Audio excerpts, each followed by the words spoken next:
Dancers review Street Women Fighter 2 Mega Crew. This is our blind reaction to all the Mega Crew performances that have been uploaded on the YouTube channel so far. And this is going to be raw. We have no idea what's the judging criteria, but we're going to be judging it on our criteria. Participated in Super 24 with a working crew called Crescendo, shout outs. So it's also a lot of dancers on the stage and multiple Mega Crew-ish kind of competitions.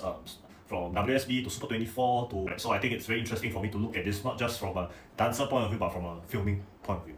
Criteria is definitely choreography cleanliness, because there's many people. In order to make us see something needs to be clean, it needs to be precise, and also blocking is very important because the camera goes up and down. So next thing is, how do you go from picture 1 to picture 2? Transitions are very important. We cannot be bored, we cannot be table running everywhere. You know what I mean? Table run is the #1 scene. Need to see is, does the Street Women Fighter crew, the members, do they stand out? Are we bringing out the best strengths of the members, and do we leave the performance taking away a message, a concept?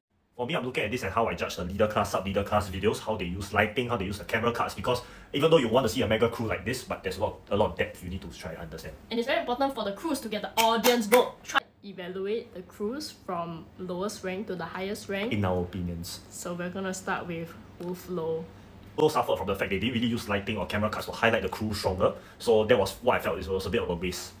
Wolf Low's flavour is indisputable, and it's really very nice to see like a real hip-hop item. However, I feel like this is like their normal style. They need to give something else, something new for the public to like them, and I just feel like it's not there.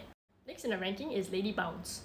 Classic example of great ideas but not so good execution. I feel like there were a lot of filler moments that weren't really mastered on camera angles, even though they had some really good choices of camera cuts at the start. So somewhere in the middle was a bit of a letdown. Yeah, and I really commend their change of song. It really brings the mood up, but not really sure where we're going. Yep. Next in the ranking is... Very sad to say, Jam Republic.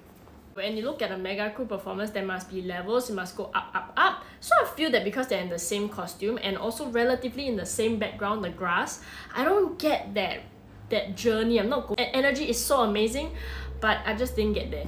My understanding from what I learned, during this filming, there were a lot of other competitions happening, including HHI and the Nike Tour. So a lot of dancers wasn't able to make it because they're overseas. So that's a bit of a waste. This is a very important thing for Street Women Fighter. You know, previous crews have introduced idols to really get the audience votes. Just by a little bit of a margin. Next is debate that.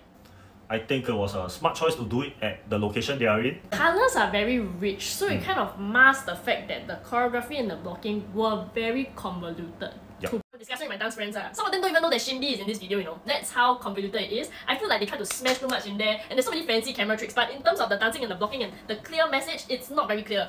Top 3! Third in the ranking is Bebe for us. But what I really like about Bebe is their use of props, their use of lighting, especially when they had the split half, and they look like they had the least dancers, but that's just based on how we look at it. But they really execute everything very well, especially with the cloth and then they hang upside down. Like, whoa.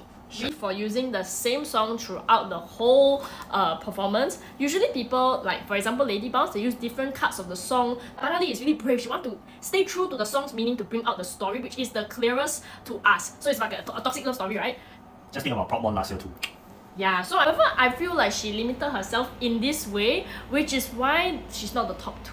The top 2 I really cannot choose. I cannot tell which is the first one. Of course, #1 winner in our heart is DJ, but basically... From a very commercial point of view, we think 1 billion ages out. I think it's a very stage performance-worthy piece. But in terms of a performance that really hypes you up and gets the crowd going, is Mannequin. Yep, and like 1 billion was, they had everything. Good choice of lighting, good choice of camera angles.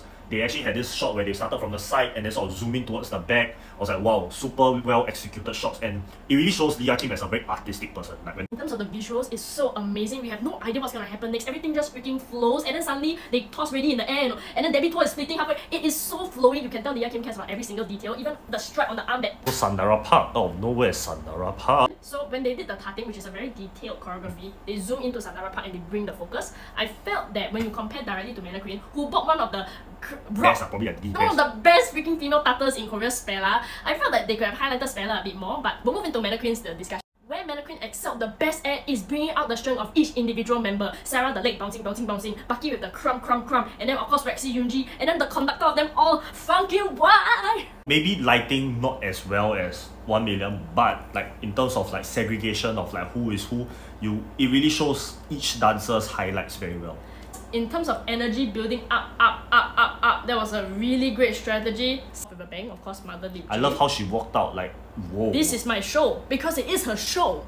Lip J basically sets the tone, you know you're in for a freaking good time.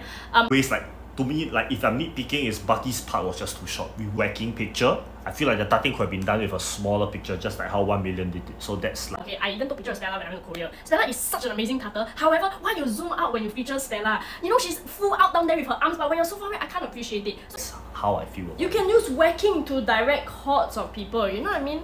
I'm really proud of Mannequin really playing to their strengths. Whacking is best done with classical music because of the high level of musicality that only whacking can bring out. So I'm so proud of them.